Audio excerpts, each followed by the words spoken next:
Bonjour, je suis Lo, peintre de marine. Bienvenue dans mon univers.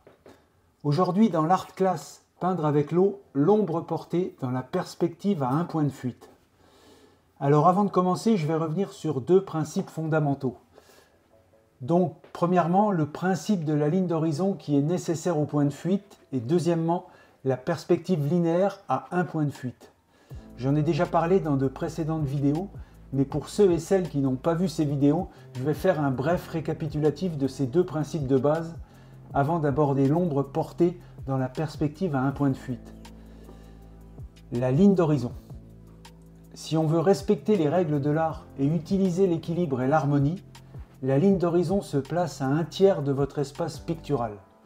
Ça peut être un tiers en haut ou un tiers en bas, selon votre sujet ou selon ce que vous souhaitez mettre en valeur. Quant au point de fuite, il se situe toujours sur la ligne d'horizon.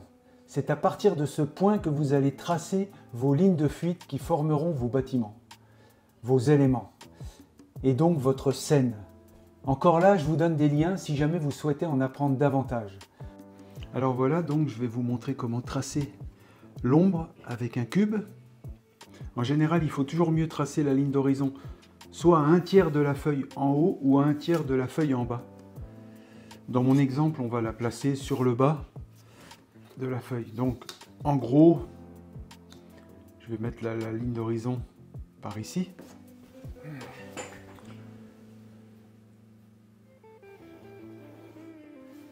Voilà. Donc, pour tracer un cube en perspective, je commence à tracer juste la face du cube, donc un carré, la face du cube.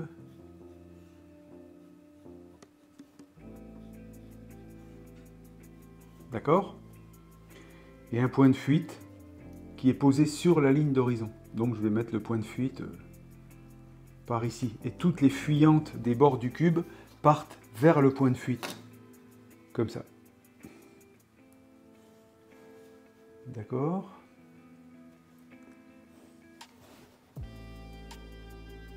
Voilà.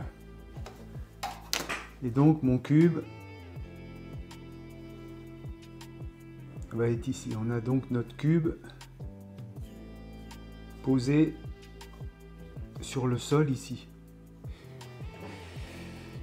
Et donc si admettons je mets la source de lumière, le soleil ou une ampoule, peu importe, ici par exemple, quelque part ici. Voilà. L'ampoule est ici.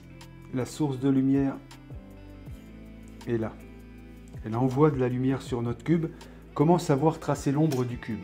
Ben, je vais vous montrer.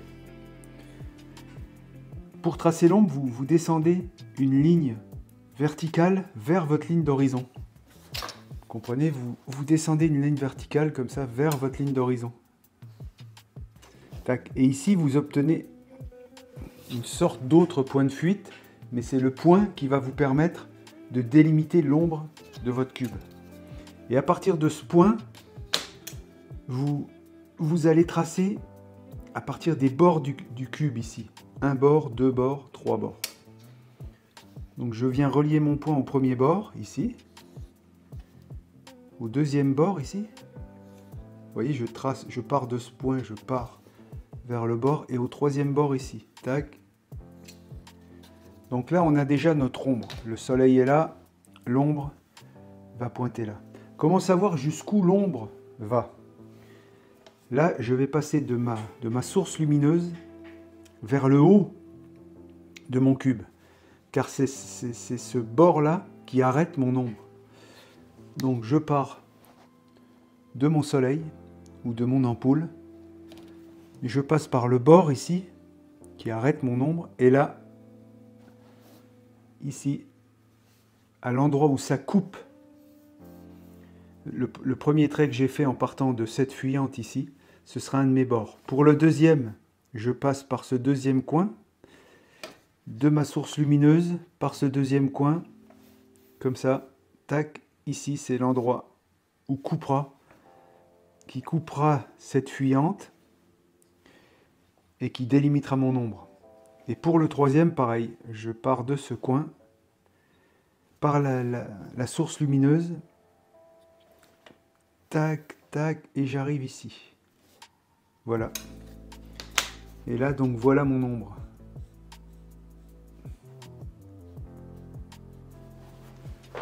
Pour plus de facilité, je vais vous gommer les traits qui servent à rien. Donc voilà. Ici, j'ai mon ombre. L'ombre de mon cube par rapport à ce soleil. Vous voyez, je vais même enlever les fuyantes. Et là, donc, vous avez votre cube, l'ombre.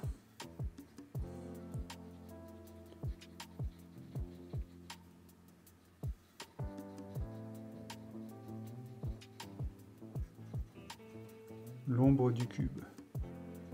Si on veut pousser même un peu plus loin, l'ombre est plus foncée. Plus elle est proche du cube, plus elle est foncée. Plus elle s'éloigne du cube, moins elle est foncée.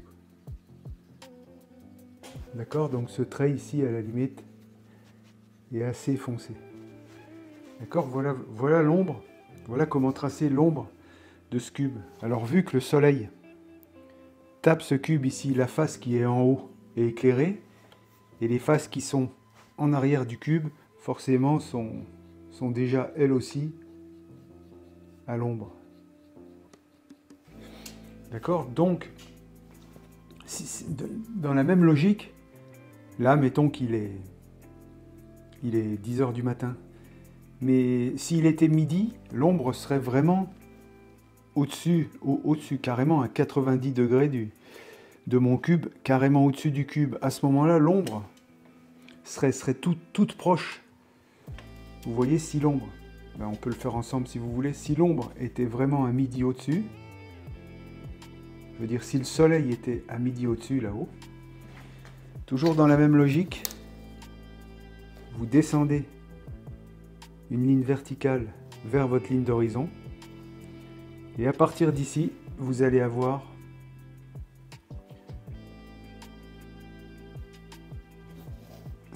bon, je vais effacer l'ombre de 10 h du matin pour plus de facilité pour vous.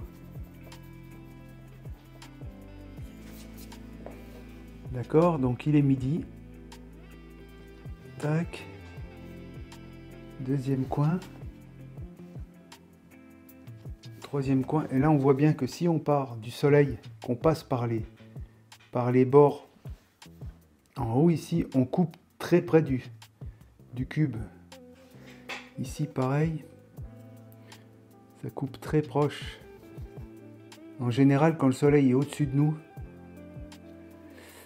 c'est le moment le plus chaud de la journée, puis il n'y a pratiquement pas d'ombre. Et vous voyez ici, l'ombre serait vraiment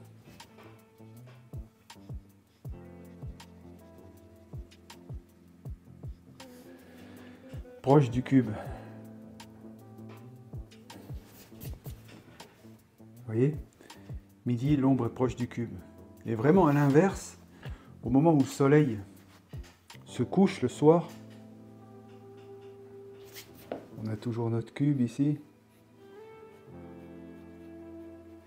Le moment où le soleil se couche le soir, mettons que le soleil est ici. Il est 9 h du soir en plein été, le soleil se couche. Il arrive sur l'horizon. Donc toujours pareil, vous descendez une verticale sur la ligne d'horizon. Là, vous venez tirer à partir du bas de votre cube, des points du bas de votre cube.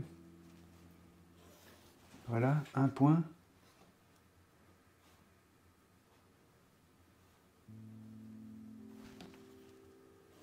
Deux points. Dans ce cas-là, par exemple, on voit que ici, il n'y a pas d'ombre puisque ce point est trop haut. Et comme en arrière, ça ne marche pas. Par contre, il y a une ombre de du quatrième point qu'on ne voit pas, mais qui est à l'arrière ici du cube. Donc pour le tracer, si vous voulez, on le retrouve. Voilà notre point de fuite ici. Donc je trace à partir de cet angle ici. Vous voyez? Et je sais que je retrouve mon quatrième coin du cube qui est un peu caché là, par derrière. Vous voyez qui se trouve ici. Donc à partir de ce point ici qui est sur l'arrière du cube, je vais venir tirer à partir de mon soleil qui est sur la ligne d'horizon ici. Voilà. Vous comprenez, ça c'est l'ombre que cette arête derrière du cube produit. Et là c'est pareil. Ce qu'on voit c'est que en partant ce coup-ci du soleil et en passant par les bords, vous voyez ce que vous remarquez, c'est que pour que ça aille couper la ligne d'horizon, c'est très loin là-haut. C'est ce qui se produit. Le soir, en fait, quand le soleil est très bas, votre ombre sur le sol, elle est très étirée en longueur. C'est ce qu'on remarque ici. Vous voyez, pour que ça aille couper ce bord là-haut, pour qu'il aille couper cette ligne, c'est très loin là-haut. Donc ça veut dire que dans ce cas-là, l'ombre, je vous enlève les traits qui servent à rien.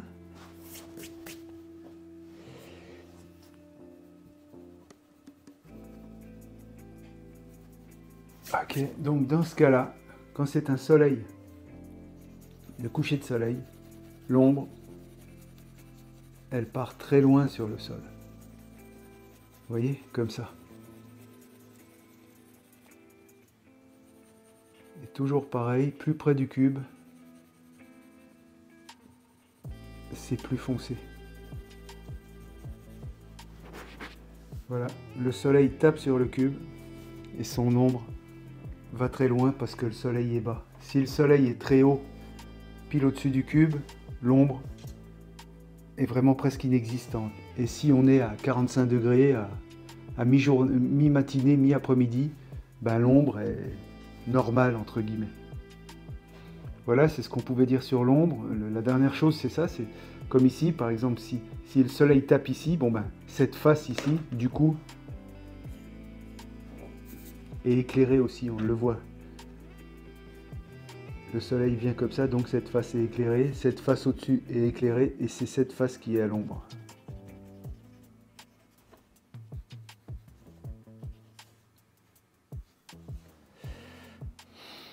Voilà, je vous remercie de m'avoir écouté. Si vous avez d'autres questions, n'hésitez pas à les poser dans les commentaires en dessous de la vidéo.